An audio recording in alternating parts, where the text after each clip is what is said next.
Welcome back, everyone. I am so excited for today's interview.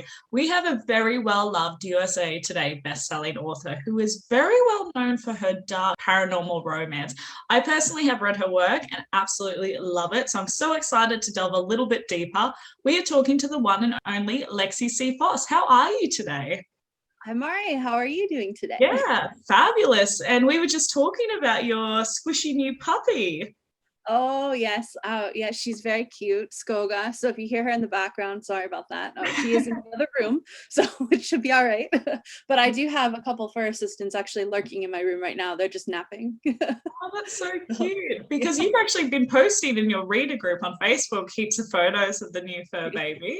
It's adorable. Yeah. I have so we have 4 dogs and 2 cats. So I have very much a fur household. They own our house and all the furniture. But yeah, so yeah, Skoga just came to us about 2 weeks ago, almost 3 weeks ago. She'll be 3 months this week actually. So she's so little.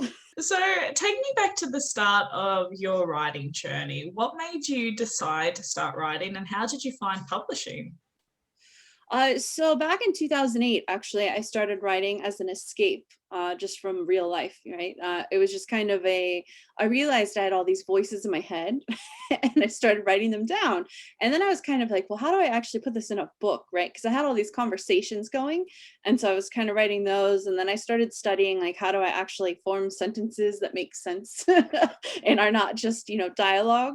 And anyway, I just kind of kept perfecting it. And in 2016, I was in a reader club, like a book club with, reading books, and they were all paranormal books because I love paranormal. And I was talking to one of the girls in the book club, and I said, oh, actually, I like to write. I've been writing for about a decade almost, or about 8 years at that point. And she said, well, I want to read it. And I was kind of terrified, but I let her read it. And she said I should publish it. And I was kind of like, I don't know, it's kind of just for personal enjoyment. Then she ended up giving it to Annabelle Joseph, who's a New York Times bestselling author, but she writes much darker than I do in BDSM. And she's not paranormal, but she's pretty well known and, is pretty awesome in the industry. And she called me and she said, Lexi, you're going to publish this book. Like, it was Blood Laws, actually. And she said, you have to publish this book. And I said, I don't know. I feel like there's a lot more I could learn. And she kept saying, you learn with every single book. You can always go back and rewrite it. You don't have to go traditional. You can go indie. And then between her and a few other friends that she introduced me to, they all taught me how to publish independently. And yeah, that's kind of my journey. And now I have 40 books published, and I've been writing for a while. Oh, So I guess it would have been such a win immediately, though, as well, because you already had books there to be published. So, yeah. really, you had a really good, without realizing that you had a plan to start off with, you had a good backlist already. That's Well, amazing. I already had 3 series written, like not fully written. I had the first books, but I have one of my series that I actually haven't written. So this is the fourth one that I haven't published, I should say. I've written it. I have about 130 pages of just world building. So a lot of times I think about the worlds for a long time before I write. And Immortal Curse is very much my heart because that's the one I've played in the most over the last decade. But I have 2 other series that I also was playing in quite a bit. And then I had a fourth one that I was playing with. And so, yeah, world building is kind of my favorite part of writing, and also the voices that come with it, just the characters and the way they speak and the stories they tell me in those worlds. But yeah, I do a lot of plotting before I write, which helps. So So, yeah. what was the first book that you published in It, 2014? or in 2017, I published Blood Loss. So that was the first one I published. Then I actually published The Prince's Game right afterwards because I had written it for NaNoWriMo the year before. It was I needed a break from paranormal and killing things. And so I had this idea in my head, and it came to me back in like 2012 of a woman being on a reality show that didn't want to be there. And so I just ran with this idea finally in 2016, and I wrote the whole book in 3 weeks. And it was just done. And then it was another one that I gave to Annabelle, and she said, yeah, you should publish this too. So I published it right after Blood Laws. Hindsight, I probably would have published it under a different pen name because it's contemporary and there's no paranormal in it at all. And so I think it's been very difficult to advertise in that regard because I'm very much a paranormal author. And so it just kind of sits there. But so I published that one. And then shortly after was Forbidden Bonds, which was book 2 of the Immortal Curse series. So yeah.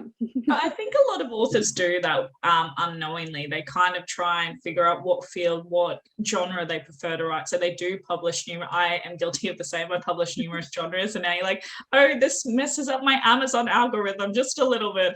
But when did you start noticing momentum then for your books that you realize, oh, I'm actually getting a readership here. There's a following. I'm actually an author. When did that moment hit you? It was after Chastely Bitten, actually pretty after Royally Bitten, I would say. So Chastely Bitten released actually in October of 2018, and it was doing really well. And I started getting all these followers and all these messages and people really liking the darkness of it. And it was kind of funny for me because when I wrote Immortal Curse, I had very much a ceiling in mind. Like, there are certain terms I won't use in the books. There's certain sexual positions or explorations that I won't do in the books. And there's a darkness level. It's kind of like a cap that I keep it at because I want it to be more urban fantasy, traditional paranormal romance, right? But with Blood Alliance, I just decided, you know what, there's no ceiling. I'm just gonna, the Lycans and the vampires, they rule the world. They're gonna do what they want to do. They're monsters. They're not nice guys. Like, they're alphas to a core. They are not apologetic. Like, so I had a lot of fun with it, and I released Chastely Bitten, and then I hid because I thought, oh my goodness, this is so dark for me, right, for my brain. And so I released it, but then I started working on Royally Bitten right afterwards, and then I released that. And then when Royally Bitten released, it just like, all of a sudden my brand took off, and all these people started finding Immortal Curse. They found Dark Providence because I have a lot of series, and then they found Blood Alliance. And it was just kind of, the last 2 years have been a real big whirlwind for me. I am still floored when people email me or message me like, I loved your books, and I'm over here going, you read them? You know, for me, it's just a shock that they actually like the stories in my head. And it's the other countries too, hearing from readers around the world, getting messages in German and French and Portuguese. And it's just, yeah, it's been a crazy 2 years. So I've noticed you're a very humble person, so I'm going to brag for you, but you are very prominent in this genre as well. Like, everywhere I see you, and it's amazing. Your covers are stunning. So do not be shy. You are phenomenal. You superstar. So for those who haven't yet read Blood Laws, and you should because it's amazing, it's also on Kindle Unlimited, grab it now. Can you tell them a little bit about it and why they should read it? So Blood Laws is actually wide. It's free right now. That's why it looks like it's on Kindle Unlimited, but the whole series is actually on every single platform. It's not, it's my only series that is not on Kindle Unlimited. And I did that because I have a lot of iBooks readers, I have a lot of Kobo readers, and I have Nook readers, and I feel like I want to be able to give them something because all my other series are on Kindle Unlimited. So but with Blood Laws, Immortal Curse, as I said, it's my heart series. And so it's my take on angels and vampires. And I wanted to do something that was very realistic. I think that my brand tends to be very realistic. I wanted to be something that you read and you think, wow, this could actually happen. They're vampires and they're killing people and they don't die and they're immortal, but there's a realistic quality to it that you think, I could believe this, right? So that's something I feel very strongly about with that world, and a lot of my worlds actually, that I just really want it to be, you could be there. I don't want it to be, I don't like to suspend the suspension of belief or whatever. That's what I like to be able to do. I don't want to go against that and have people think, well, this is just implausible, you know? But so Blood Laws itself, it follows Stoss and Isaac. And so Stoss has the ability to compel. She's had it since she was a kid. She found out when she compelled a guy to give her an ice cream cone. And so she's, you know, always had this ability, but her parents died in front of her in a fire as a child. And so she's living in New York City. She goes to NYU. She just got her master's degree, and she's actually going to go work for an organization called the Catastrophic Relief Foundation. And long story short, we find out that the CRF, which is the acronym for it, is not what it seems. They're a humanitarian organization on the front, but on the back, they have a paramilitary unit that actually hunts down immortals, and she's a fledgling. So you find out that she can compel because she's actually the progeny of an Aquarian, which is my version of a vampire, essentially, has mated with a human, and they've created her. And so Isaac stumbles upon her in chapter 1 after her friend is beheaded in an apartment. And so she finds him dead, and she's kind of freaking out, and she can see Isaac, and he doesn't understand how she can see him because he has the ability to manipulate imagery. And so she should not be able to see him. So that's how they link up. But the whole series, the whole world follows these two. So they're not the main characters of the next book, of the second book, but they do come back in book 6 and they show up throughout the series. Like I'm on book 7 right now. And I think they have 6 or 7 chapters in this book. Even though they're not the primary couple, they are the primary heart of the series throughout the entire world. So it's very, I don't know, it's very fun. I like twists and turns. It's a very twisted series. There's a lot of depth to it. There are things that I've written into book 7 that lead back to book 1 that you're gonna like read and go, I can't believe that I didn't catch that, but now we're in book 7 and we just found out there's plans for book 8 that lead back to book 1 too. And I really like that. But again, I've been planning this series for a decade. So I know the whole arc, right? And that's kind of been the beautiful part of coming into this. There's 10 books planned. I knew exactly what they're going to be, and so that really helps me be able to formulate a story that is just full of twists and turns along the way. So that's why. I feel so sad for your readers already, because I hear 10 books and most people would be so happy to hear that. And yet I know a lot of them are like, only 10? Is that all we get? I have side stories. So that's actually, I've been doing the Immortal Curse world, which has side stories that follow characters, because some of the character voices are really loud in my head, but they don't follow the main arc, right? So I don't want to give them their own book within the arc, but I have a story in mind that's on the side that I have to follow. So I've been kind of writing these and I've started publishing them, and the readers really like that. So they're very short. They're like 20,000 word novellas, but they, at least they get to find out what so-and-so did during this book, what so-and-so did during that book. And yeah. I'm going to ask you a very difficult question. Who is your favorite character? Oh, that's easy. Sathios. Okay. Yeah, that was a lot quicker than I thought. Sathios and Isaac, actually, I like them both quite a bit. And Stas, because she's the heart of the world, right? She is the original voice. But Isaac, I really like because he's a challenge for me to write. But Sathios, he stole my heart. So you meet him in book 4. Well, technically book 3. But yeah. Why do you find Isaac to be a challenge to write? He's a challenge to write because he's so formal. He's very formal in my head. His speech pattern is very formal, and it's hard to read that staunchy like verbiage when you're reading. So I have to really massage what he says in my head to be something that somebody wants to read. Otherwise, it would be a lot of non-contractions and things like that, and that can just get really hard. So I have to really think when I'm in his voice. So, and he's also English and I'm not English. So I have to think about words and how he would phrase things and phrases that he would use that are not necessarily American. And so, yeah. So what does your writing process look like? You said before you're a plotter. Have you always just been an outright plotter? And what's your routine look like from a day to day? So originally I used to be a pantster. I used to just write. The voices would come to me and I would write them. The problem I had was I would write 200,000 words and then I'd throw it all away. So because I go and I'd write this entire, massive book, and then I go, well, this part can get cut and this part can get cut, and I really should massage this part, and no, this is crap, and then I just throw it away. And so, I never throw anything away. I just put it in a bin, on my hard drive. But so then I started actually really thinking about the plots and going through and outlining. But my outlines are probably about 50 to 60,000 words. They're really long. They're as long as some people's novels, right? So I write very long outlines, but it's also because I will go through and actually write a bunch of dialogue too, because I'll write out a scene if it's in my head. So sometimes I'll have a chapter that's mostly done. So when I get to it, I'm like, okay, I just need to massage this a little bit to match everything else. And so, but my outlines tend to be very intricate. I have to know what timeline is it? Where are we in the universe? Because I'm usually all over the world. So, in Australia, what time is it? Actually, there's a whole scene in Melbourne, and there's another scene that's going on in Tokyo, and there's another scene going on in Greece. And I was like, okay, what is the timeline? Where are we? And so each chapter is different points of view. So I have to figure out, all right, well, the sun is up over here and it's summer here, but it's really cold over here. So yeah, it's a lot of fun. But no, my outlines tend to be very robust and very long, but it means that I write fast. So I'll write a whole outline, which takes me about 3 weeks, usually, to do about that 60,000 words. And then I go through and I can finish the book in a month because everything's already outlined and I don't have to look anything up. I've got my character descriptions. I know exactly who everyone is, where they're going, who's dying, those types of things. So ooh. What every reader likes to hear. What do you mean somebody's dying? Yeah. Well, my characters or my readers are aware that I kill people.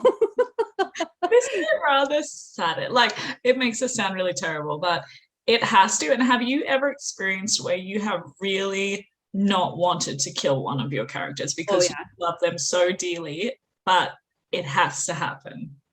I have usually if a scene makes me cry, I know I'm really into it, and I'm really in the voices. And there's a bad guy that I had to kill in book 6, and I actually really, as much as I wanted him to die, it hurt to kill him because he's been with me for so long, Yeah. you know. And so that was really hard. And there were also some other people that died in that book already, and it was just that was a very hard book.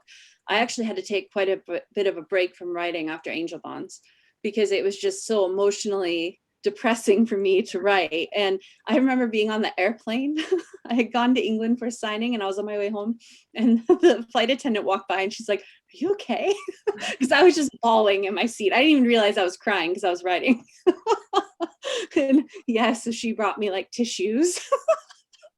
So it was kind of embarrassing, but anyway. It's the So process, accept the process. it's just, but I mean, if I feel it, then I know that it's good, right? And it's just that I need that like tearing up moment or just flat out bawling in that case. But yeah. So we were talking about before world building, which is something that you're very passionate about, which is honestly the core of any fantasy or paranormal series. Obviously, the characters are equally important. But what advice do you have to those who are trying to have a crack at fantasy and when it comes to world building? What's your number one sort of rule to stick by, I guess? Don't break your rules. So I think that's when I read paranormal, there's nothing as a reader that drives me more crazy than when I find a continuity error that you're telling me that now this happens, but you already labeled it as a rule. I'm like, this can't happen because this was a rule at the beginning. And so that's something that I think is extremely important for almost all paranormal readers. Honestly, I think a lot of people like paranormal because they like to be able to be in a world that's completely different than ours. But once you establish those rules, you have to stand by them. And if you're going to have to, there's sometimes there are ways to massage those rules, right? But it needs to work for the world lore. So I keep a lot of Bibles, like I book Bibles. And so my Immortal Curse Bible is about 200 pages. So it's really extensive, but it helps me when I'm writing because like the other day I went and I looked at it and I realized I have a rule about beheading and how long it takes a seraphim to heal from a beheading. And I broke that rule. So now I got to go back and fix it in Wicked Bonds, what I'm writing right now. So I actually emailed myself to say, go back and fix the beheading. So yeah. Lucky nobody's tracking your emails because they'll be like, what? Yeah, no, it was like, and I sent it at like 1 o'clock in the morning too. Because it was one of those I woke up and I was thinking about it and I go, wait a minute. And I went and I looked at my Bible and then I said, So I emailed myself and I was like, I need to have a reason why they survived the beheading so quickly. So yeah, I'm pretty sure if like the FBI is watching my email, they're probably going, who is this woman and what is she doing? I feel like we all feel like that. They were like, please don't question the process and the research. One thing I really want to ask you too is you co-write with quite a few different authors, which I think is absolutely amazing because it can be quite difficult having that relationship with another writer and finding the balance, and every relationship is going to be different. So how was your process when you first started writing? What were your initial challenges? So co-writing is a lot like getting married. So it's a very interesting process, but you have to be able to share your creativity and find a way that works between the two of you. And none of my co-writers are the same. Like they all have their own process. And so I have to learn what their process is and how to work with them. And I think some are easier than others just because some want more control than others. And I'm naturally a control freak and I own it. So, it's hard for me. And I write with Jen Thorne the most, I think, out of everyone. And she's very easygoing. And she just like, if I want to change something, she's, go for it. And she will just let me do whatever I want to a scene. I mean, within reason, obviously, but so that really works for me. And then, some of my other co-authors, they're much more, I need to talk to them. If I'm going to try to change a scene, we have to actually work it out, figure out why we're going to do it.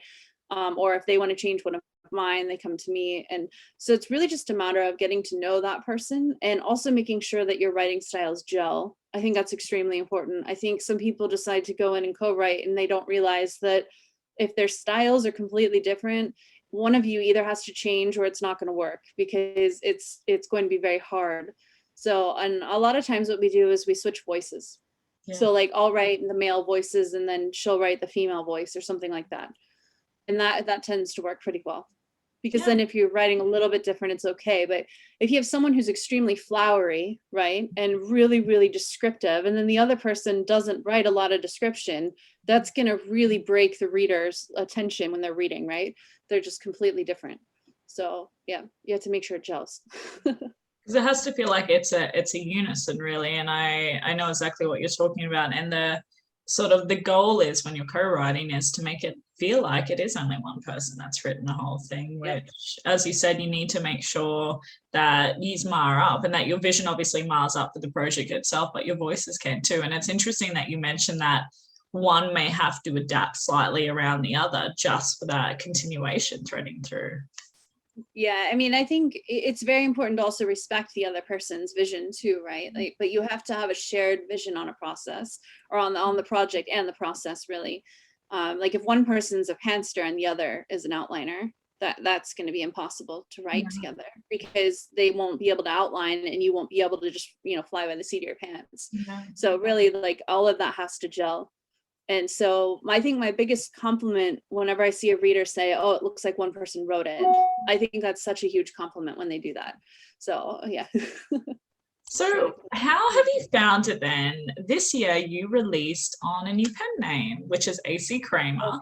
So how have you found that? And would you consider ever taking, how you were discussing the book, your contemporary romance that you published, would you ever republish that as AC Kramer, perhaps just a differentiator?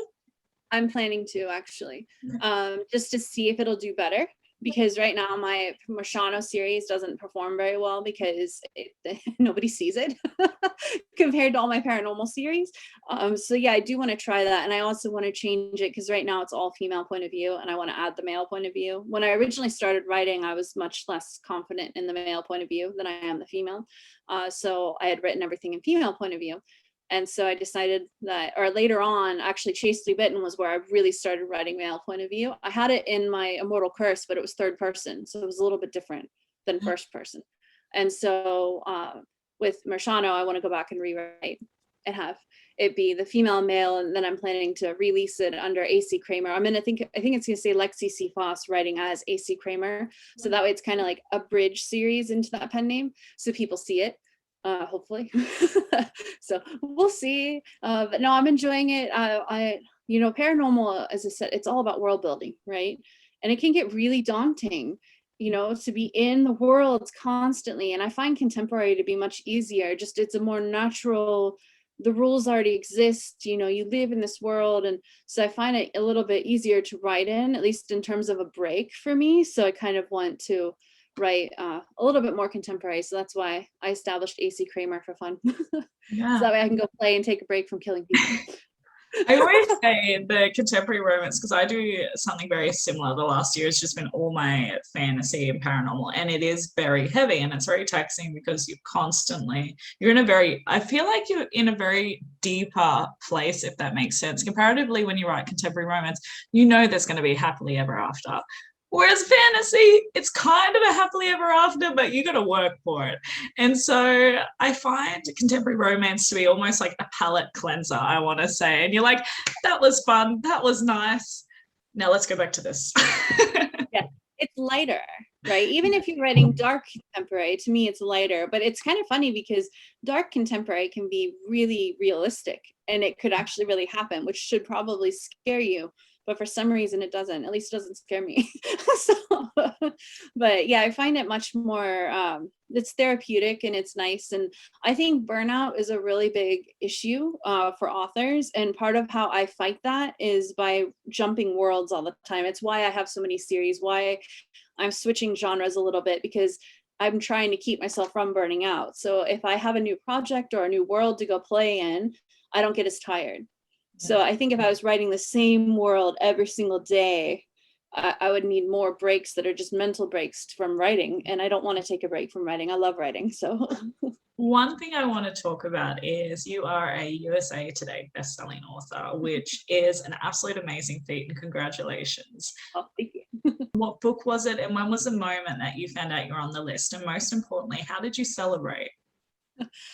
So I've listed 3 times now with different groups, actually, with like box sets. So the first time was with the Dark Provenance book, Son of Chaos, and it kind of just didn't feel real. So it was one of those that I found out I listed, and I was like, yeah, that's awesome. And then I went back to writing. And then I think it was the second time because I actually listed with Jen Thorne. So it was really exciting for us because it was our launch series together, and it was Elemental Fae. And so it was Elemental Fae Academy, and we were so excited that we had worked on the story and people were loving it. And then we saw like the numbers trickling through for pre-orders, for, book 2. And so we were like, wow, like people are really, really enjoying this. And so we were really excited about that. And then the last time was actually this summer, and it was completely random. It was on AC Kramer. I had written a book for fun as part of the Elites, and the Elites actually listed. So I was like, oh, so that was really exciting. But it kind of lacked a lot of the, I don't know, surprise, because well, it was surprising, but it wasn't, I didn't go celebrate or anything, because it was kind of like, oh, well, that's nice, but I really enjoyed writing the story. So, it was one of those that I was more into the book and the world than I really was about listing. So to me, just knowing that readers are reading my books and whatnot matters more to me than the actual title, I think, that comes with it, if that makes sense. Yeah. And knowing that they're really enjoying it. Like I love seeing, positive reviews and people raving about books, and knowing that they're reading my stories and my voices. And that's really what I celebrate more, I would say, than titles and whatnot. I've won some awards, which has been really cool. That's been kind of amazing, actually, because they're usually like, I had won there's a couple awards I won for Bloodheart. There's a couple I've won for Daughter of Death. I won one for Blood Laws. And so it's just been a the whirlwind. Blood Laws, was it the Apple Book Award medalist or something? Yeah, it was like the gold medalist in romance for the New Apple Awards. It was independent publishing. And then I can't even remember what they're called now. I had the Holt medallion that I won last year for something. It was from the Virginia Romance Writers. And yeah, so and then I've won a couple audiobook awards, which I thought was really cool. I won an audiobook award this summer against Dracula. I was like, how is that even possible? It was Rebel Bitten against Dracula, which, I mean, come on, Dracula, like that should have won anyway. So, but my narrators did a great job. So, and who's your narrator? No, okay. Yeah, it was Cale Williams and Sarah Puckett. So. Well, that was actually going to be one of my questions, was going to be discussing audiobooks. How did you find that process? Because I know a lot of authors sometimes are a little bit hesitant about taking the leap because it is a financial investment. It is and this is totally self-serving because I'm looking at doing audiobook next year, so I totally want a good education on it. So how was your process? Audiobooks have been really interesting. So I was approached by a narrator at Shameless BookCon, which is a signing event back in 2018, I think. Yeah, it was 2018. And he approached me, and I kind of hadn't thought about doing audiobooks, but he performed in front of my table, and I thought that was kind of fun.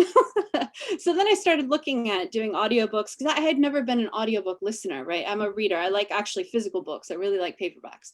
And so I really had never looked into doing audio. And so it was funny because I started reaching out to narrators, and then Tantor Media actually reached out to me, and they wanted my Blood Alliance series for audio. And I thought, okay. And then I started getting all these messages from narrators who wanted things. This was right after the whole Chastely Bitten, Royally Bitten thing. So my name was starting to get out. And so all these people just started messaging me about, I want to do audio with you and all this other stuff. And so I just kind of rolled with it. So I ended up doing audiobook with Sarah Puckett. She's been kind of like my heart in terms of learning all about the audiobooks. And she owns Pink Flamingo, which is a great organization. And so they're really good at helping new authors, or any authors really, to be able to do audio, because they actually source everything for you in the way that they will give you a folder of narrators. So people will actually come in and they'll audition for your books, and then you can go listen and figure out who sounds like your character. So that's really cool. It's a really fun experience. How long did that take you to select the right narrator for you? It took a little bit. Well, so the hardest one for me was Midnight Fae Academy, because I had so many male narrators that auditioned for it, because there's four male voices. So I needed lots. I was doing it as a duet, which means that it's the females all do the female parts, the males do the male parts, even within their chapters. So if it's like a chapter by a female, but there's a male speaking, the male actually does his line. So it's different than dual, which is where they kind of go chapter by chapter. This one's like duet. So it was really important to get the right voices. And that was a challenge because there were just so many great narrators. And I remember I actually got my 2 assistants involved and I said, tell me who's who. So, and they gave me their votes. And then I kind of did okay, this is the majority wins type of situation. So yeah, no, audiobooks have been great. I do think that translations may pay out faster, in my opinion, just in my experience. From an author standpoint, talking to other authors, I always recommend translations because I think they pay out a little bit faster. I think audio can be a little bit slower in terms of the payout. So, but I think audio is still worth it because at the end of the day, it's another income source, right? So, I mean, it's giving your income and you get a whole new group of readers because there's a lot of readers out there that can't read. Like they can't because maybe they have eye trouble or something like that, or they can't actually read a screen or they can't read a book and they actually have to listen to it. And so that's been really nice because I get a lot of emails from people that thank me for putting my book on audio because they wouldn't have been able to experience it otherwise. So that's very powerful. All right, let's talk about translations then. While we're here, let's go into the deep end. How was your process for translations? What languages? How many languages do you have now? I have German, French, Portuguese, and Spanish, and I have Italian on the way. So yeah. That's so cool. Translations have been a whirlwind for me. So back in 2019, someone had left a card on my table about translations. And I had already been thinking about translations because I already had my books translated into Portuguese, actually. I had a publisher that reached out to me back in 2018. They wanted to publish my books in Portuguese in Brazil. I hit the top 25 in Brazil. I don't know how that happened, but I did. And then they flew me down to Rio to attend their biennial, which is essentially like their version of kind of like a Comic-Con, but for books. So they have like 8 million people that attend this giant book fair. Yeah, it's crazy. So I went to this event and all these people knew my name and I couldn't speak Portuguese. So it was kind of overwhelming, but it was an amazing experience. And so then in 2019, it was right after I'd gotten back from Brazil from that experience. And I was at an event and somebody had put a card on my table about translations. And I was like, well, I've always wanted to do German. So I reached out, but they were kind of full. So I thought, okay, well, I'm going to start doing research. And so I started doing research and I found Danielle Mansfield and she translates into German. And so I reached out to her and I said, I have a lot of paranormal books, would love to have them in German. And she was kind of like, well, I'm full at the moment, but I'll get back to you if I have an opening. And she did get back to me and she had an opening. So I've been working with her. But then since then, I found all these other translation companies. There's a ton that do multiple languages. So they are in charge of your editing, your translation, they do beta reading, they do formatting, they do all sorts of things. And there's so many out there. Some are specific to the country. Like there's one that I know is just French, but then there's others that'll do all languages. And it's just kind of expanded and blown up. And it's been a crazy experience. So my first book in French hit like #2 in the store in France. And I was like, I don't even know how this happens. I don't even have an ad running. So that was kind of crazy, but I guess wolves are really hot in France.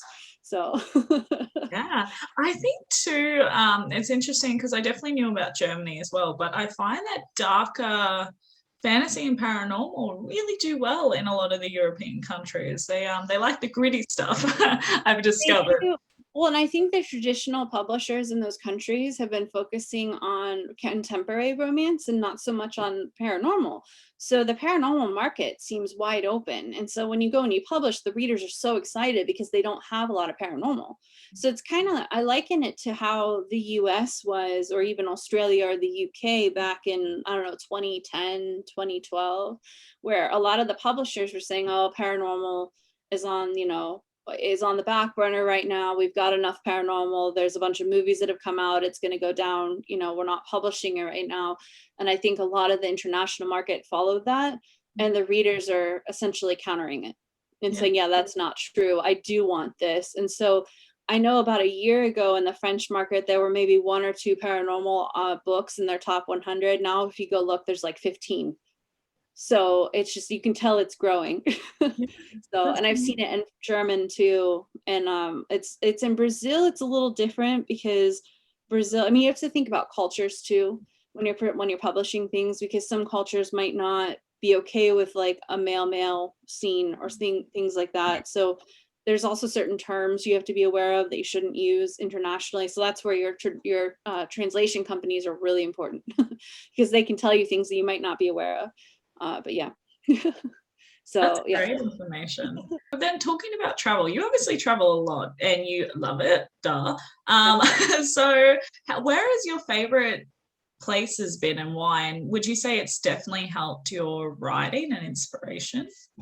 So whenever I travel, something always convinces me to do something, if that makes sense. Like I'll give you an example. When I had my signing in the UK, I went down to France with a friend of mine and then to Spain. And she was like, I want to go to Andorra. It's really close to here. It's a country. Nobody knows it exists because it's a little small thing. And, so she was like, let's go to Andorra so we can tell people we've been to Andorra. And I was like, okay, cool. So I get in the like bus thing with her and we drive up there, and I was in like the 60s or 70s Fahrenheit in France, or in where we were in Barcelona. It was really warm. And then we go up there and it's like snow and mountains everywhere. So it was just like really snowy. But I got off the bus and I started wandering, and like this whole world just came to me because I was out in the middle of the mountains. It was really quiet. And I just started thinking, this is the perfect place for wolves. Like if I were a wolf, this is where I would be. And so then I had a whole series of wolves that came to me in the future, set in a dystopian future where that like human don't really exist because of zombies. And anyway, so yeah, that kind of thing happens to me whenever I travel. But as for like favorite places I've been, Iceland is probably the top of my list. I love Iceland.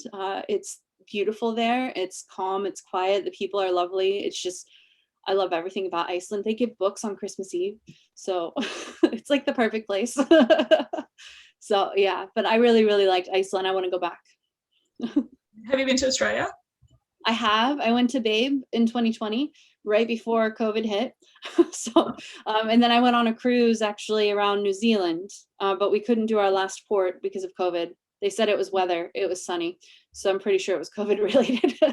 And so they took us back to Sydney, and then we went down to Melbourne for a little bit before coming back. So Yeah. yeah, Oh, I but it was love beautiful. And it. I'm coming back in 2023. I'm excited. Yes, is that for babe? I'm gonna do Babe, yeah, and I have another signing, but I'm not allowed to announce it yet. So, but yeah. I'm here with all your readers. Like, why not? Tell us more. I'll just like drop that little note. No, I'm kidding. Yeah, I'm excited for it'll be that. soon. So yeah, I'm planning to go to Australia twice in 2023, and I really want to go see the eclipse. There's a hybrid eclipse in April of 2023. I know it sounds really bizarre and completely off topic from books, but there's a hybrid eclipse that happens every 8 years in the world, so they're very rare. And it's a total solar eclipse of the sun. It's only like 43 seconds or something like that, but it's over on the western part of Australia. So I'm looking at trying to do that before signing. Wow, that's so cool. So we might have you in Australia for a bit. We'll catch up for coffee. Yeah, that's good. Sweet, yes. So then what advice do you have for authors that are watching? What are your 3 must-dos every release? My 3 must-dos are I hide, and I hide. Just kidding. I really do hide actually, because I get really distracted, and because I still suffer from confidence, right? Like when I pushed out a book and they're my babies, and so I'm like, oh, people are gonna hate this. Okay, I'm gonna go hide now.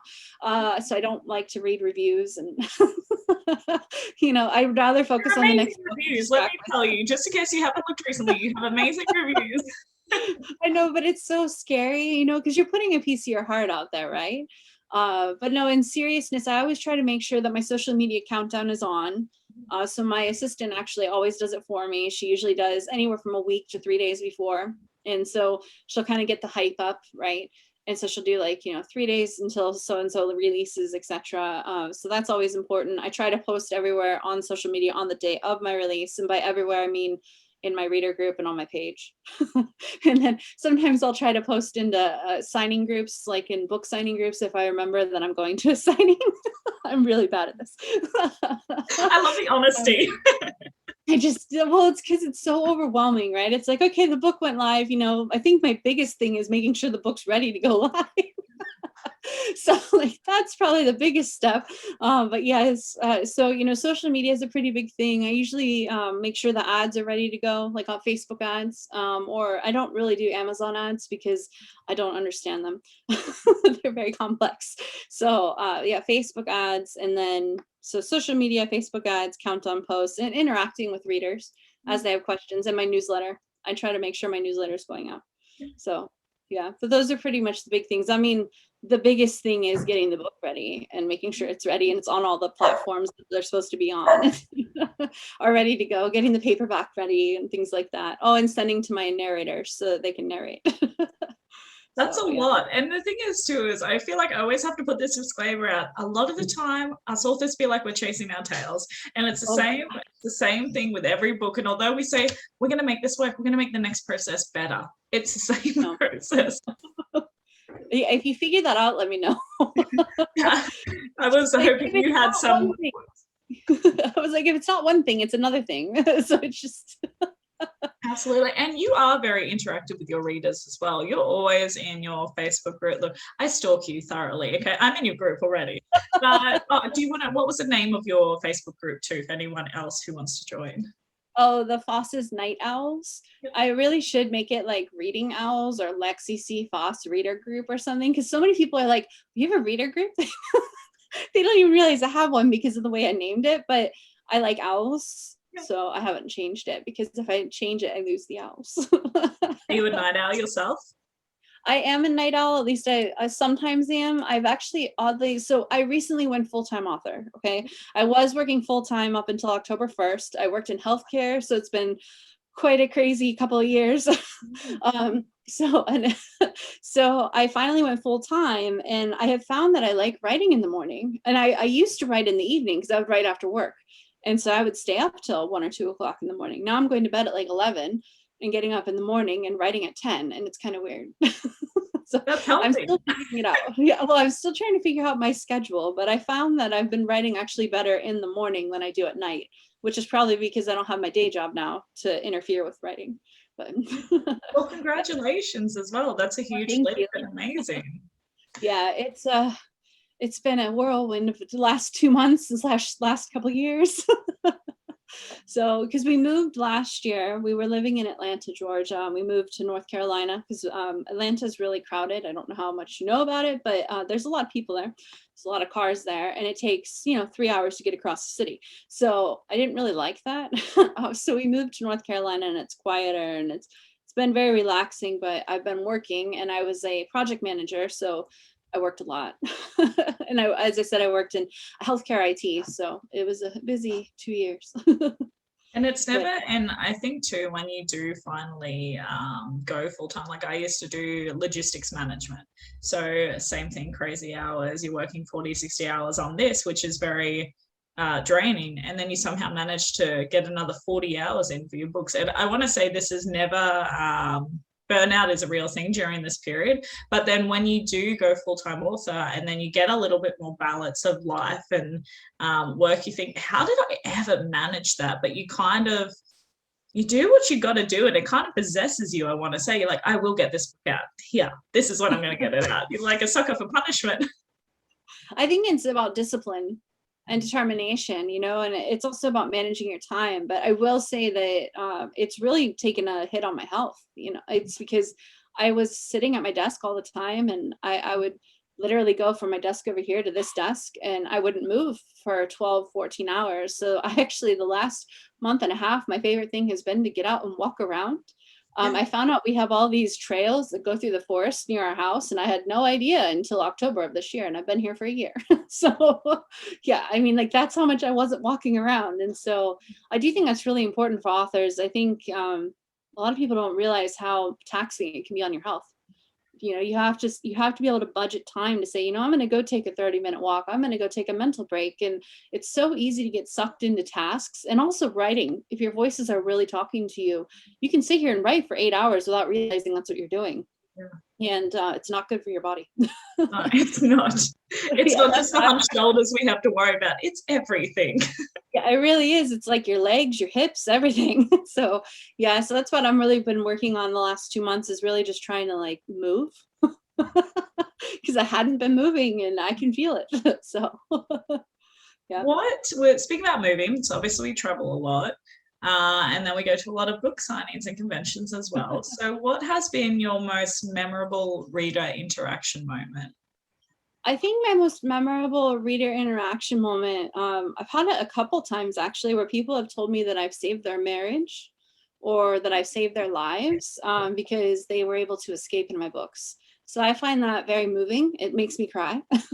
But it's just the fact that, they were able to read my books and escape so much that it made them feel better. And sometimes I get emails that say this, sometimes people come up and say it to my face. And, it's just, I think those are probably the most moving interactions for me, because it really puts into context what it is we do. There's so many people out there that are like, oh, they write smut, mommy porn, all these negative connotations. And they don't realize that there's so much emotion that goes into these stories. It's not just about the sex. It's not just about the physical carnality of, being together. It's about the romance and the feelings and being able to talk things through, teaching people the importance of communication, things like that. And it's just, there's so much context that goes on behind these relationships that it's really moving to me when somebody actually understands that and it actually impacts them in a way.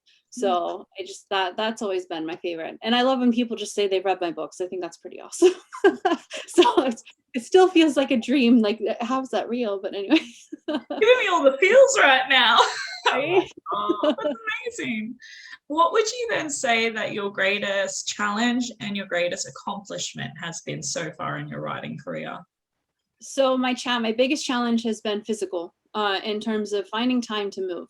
I've gained a lot of weight in the last 4 years just because I sit at my desk all the time. I used to be really active. I used to go out and bike. I would swim. I would, hike with the dogs, and I really don't do that anymore. So I feel like the biggest challenge for me has been trying to find time to live. So, that was part of going full-time author. Was my husband actually was like, you have to choose. You can't keep doing both. Like, you're going to die before you're 40. So anyway, so I chose. And so now I'm trying to get past that challenge. And it's a challenge because I haven't moved in several years. So, being like, I'm going to go walk for 30 minutes. My body's like, no, you're not. So that's not been fun. So I think that's definitely been my biggest challenge. And also getting your name out there. I would say that from a business standpoint, I do think that's a really big challenge, is getting people to know your name, getting people to try your brand. I think that paranormal romance in particular is very difficult. Readers are very picky with paranormal. And so getting them to trust you, to know that you actually have really good world building, that you've put a lot of thought into it, I think is just very hard, because they have their tried and true, traditional authors that you see mentioned all the time in all these threads, and then they won't try anyone else because they're too afraid to. And so that's been a hard thing to break into.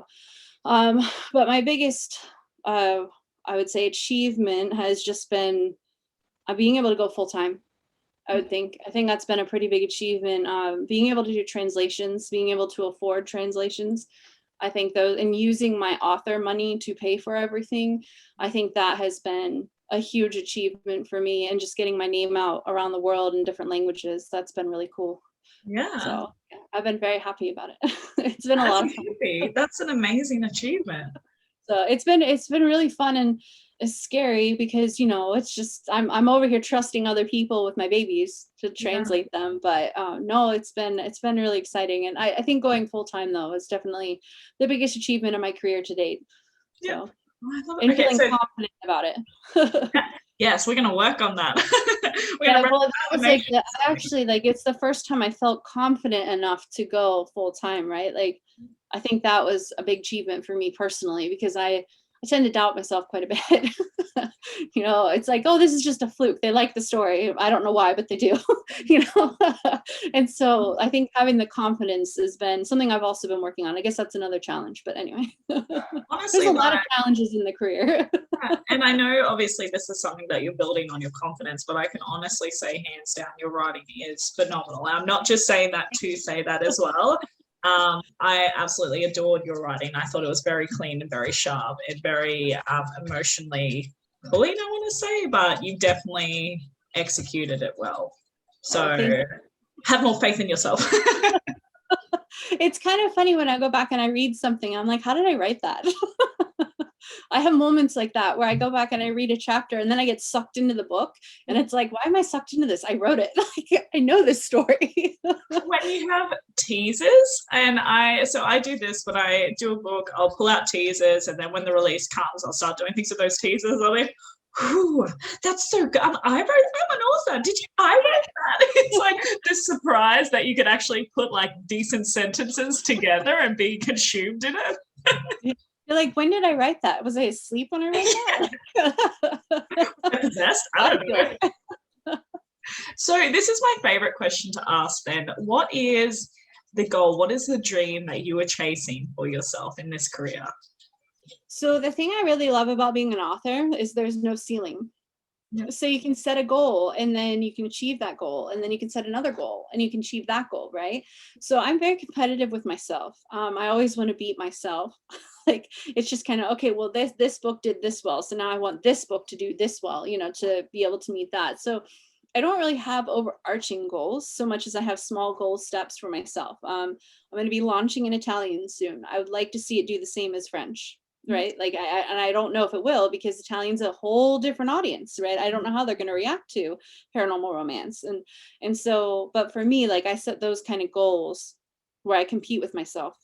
So I'm very much about how authors should be working together and we should collaborate with one another, because we're coworkers, right? Like, that's how I see it. And so I'm very competitive with myself when it comes to achieving things. I would love to finish my Immortal Curse series. That's definitely a huge goal for me, because the series is my heart, and I'm worried that I'm going to get to book 10 and not be able to do it, because I'm just going to cry the whole time.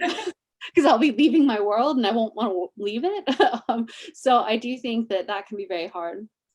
But yeah, so yeah, I think a lot of my goals are I don't really have an overarching goal. I've got a lot of just separate goals for different series, different head names. I'd love to see AC Kramer do as well as Lexi, but I probably need about 5 years to be able to get the same kind of backlist and actually have time to write. But yeah. When you translate, do you change the cover or do you keep the cover and just change the title? It depends on the market. Yeah. So I study the markets to find out what the so in Brazil they really like abs. So I did more male-centered covers. I personally like couples on covers. That's a personal preference. So a lot of my series have couples on the covers. But if they don't sell well in another area, then I won't use those. So like in German, I originally released Blood Laws with my paperback cover, which is the blue one with the really pretty wings on it. It's a very fantasy looking cover, and it did not do well. And the Germans didn't react to it. And so I had another designer come in and do a more edgy version that made it a little bit more vampire obvious. And the second I changed the cover, it took off. Okay. So sometimes it's trial and error, and you have to change the cover based on that genre. So in German, I found they like that darker look. They like the darker covers. They like the vampire appeal. So that's what I have focused on in German. In French, it's been kind of a mixture of things. So yeah, it really just depends on the market and what it is that they like. So sometimes I change them, sometimes I don't. I have found, honestly, it's easier to change them because of Amazon. It's easier to be able to find the cover and the book faster on like KDP. And also because my books keep getting flagged now for copying the original. So like KDP will send me an email and say, this is already released under another author. And I'm like, yes, I'm the author. I released it in English. Now I want to release it in German. And then like, well, we need ISBN proof and copyright proof, and we need a translation contract. And then I have to send this all to them in order to prove that I own the book. that is being translated.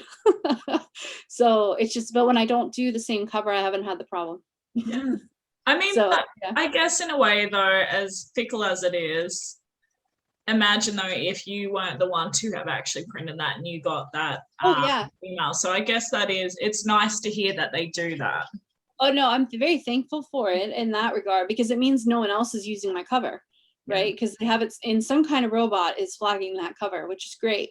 It's just a matter of it becomes more, it's just more work, on my end to be able to go through and have to go through that. But it's also having a separate cover makes it just so much easier to make sure I'm actually updating the right one. I had an incident where I was updating a French book and I accidentally put Portuguese because they're the same cover, but in different languages. And so I accidentally screwed up livro versus libre.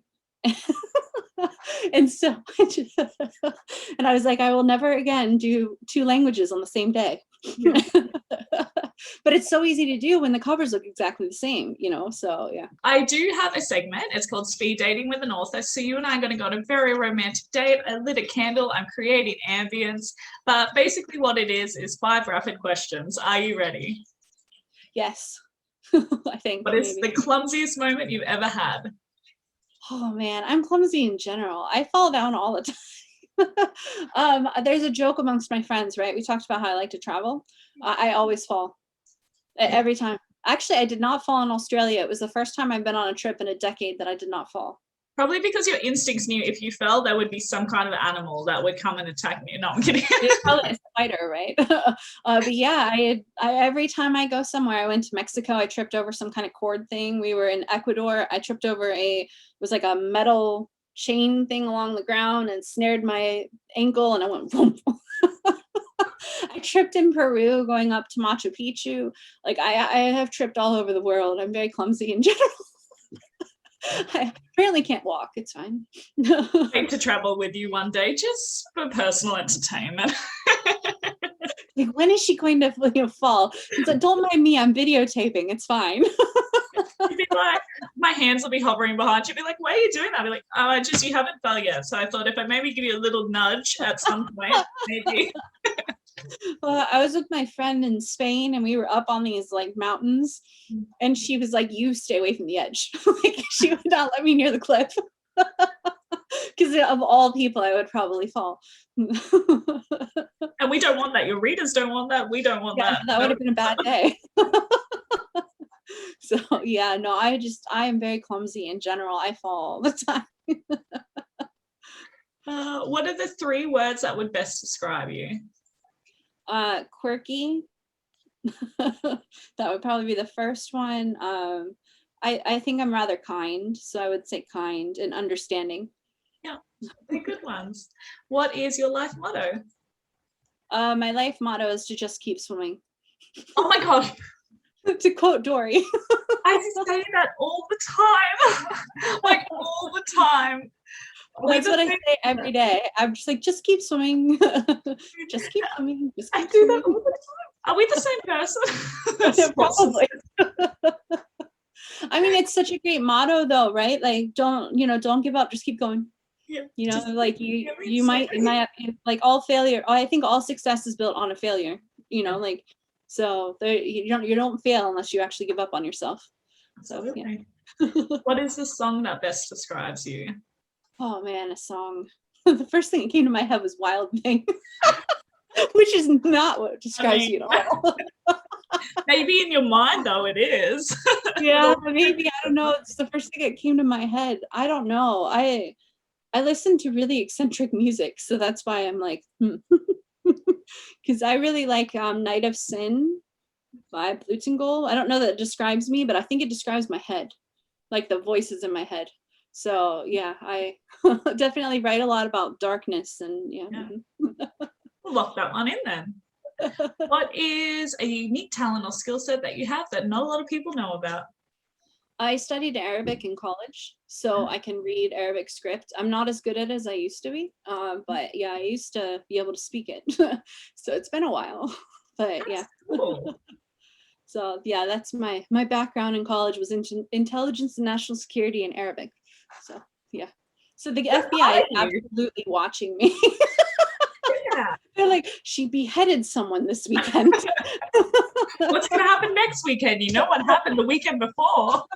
Oh my gosh. Yeah. I have had such a good time. Thank you so much, Lexi, for coming on. And what's coming out? What do we need to be on the lookout for, and where do we find you? So Wicked Bonds is releasing on November 29th. And then I have Winterfey Queen is releasing on December 4th. So like right after it, but it's a co-write that I've been working on with Jen Thorne for like the last 6 months. So yeah, so those are my next 2 releases. One is very, very serious and part of the Immortal Curse world. The other is really, really fun and quirky, and she deals with a lot of large gift packages. So it's very colorful. So yeah. Never heard that. I appreciate that so much. But yeah, you can find me a lot on social media in my Foss's Night Owl group. I'm on social media quite a bit, actually. Well, I try to be. When I'm writing, I tend to disappear, but otherwise. So yes, but that's where I'll be. Yeah, awesome. And I'll be hanging out with you soon too for your release. Yes, I'm so excited for it. Thank you so much for joining. I'm excited. I'm excited. It'll be fun. I have games. I haven't shown them to you yet, but I do. I approve. I don't need to see what games they are. I approve. I like games. They're so much fun. I think they help take a lot of the pressure off. Yeah, so it's just a good time. That's what it's meant to be. It's about fun and celebration, and yeah. I am going to love you and leave you, but thank you so much for coming on today. And who knows, watch your space. Maybe we'll get you back on next year. All right, sounds good. Amazing. Have a good one, Lexi. Bye. Bye. Thank you.